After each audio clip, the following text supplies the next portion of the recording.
ممنونم که قبل از دیدن ویدیو سابسکرایب میکنی که از ما حمایت شه. چی؟ از ما حمایت نمیکنی؟ ببین به ولای علی میام بالا سرت، اطلاعات دارم، میدونم آدمی داری یوتیوب میبینی و تو ایرانی.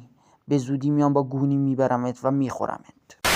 بچه ها من میرم خرید. در برای غریبه ها باز نکنید. یعنی به روی آشنا باز کنیم؟ نه به روی دانیال تزاد باز کن.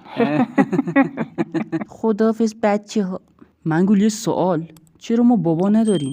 چرا مامان روزی 5 بار میره خرید؟ 100 بار بهت نگفتم این سوال از من نپرس؟ من نمیدونم. به جاش میخوای بیگ بنگو برات توضیح بدم. ولش کن، کسیر نگو. باز این گرگ زنجنده اومد. 100 بار گفتم ننه بیا از این محل بریم، هر کس و ناکسی نیاد دم در. کیه؟ مأمور تعزیرات.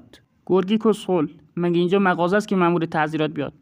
دروغ میگی، حداقل یکی بگو بگنجه. مگه اونی که کنتور آبو چک میکنه مأمور تعزیرات نیست؟ تو اینجا چه غلطی میکنی؟ صدیقه بیا برگردیم، زندگی بچه ها رو خراب نکن. آشغال منو به اسم کوچیک صدا نکن، آبرومو بردی تو محل. من بچه هامو میخوام. صبر کن ببینم بچه هم، یعنی بابای ما این گرگ است؟ آره دیگه، برات سوال نشده بود؟ حبه انگور چرا مشکلات قلبی و ریوی داره؟ چرا شبا زوزه میکشه؟ الحقی کسخلی. به بابام رفتم. همین الان برو گم شو، از بچه هم دور شو. صدیقه به خدا پاکم، به خدا اون کوفتی گذاشتم کنار، اصلیه کار پیدا کردم، یا برگرد. آقای گرگ گرگلی زاده؟ بله خودم هستم. شما به جرم حمل مواد مخدر باز داشتین. پس اینجوری پاک شدی آره؟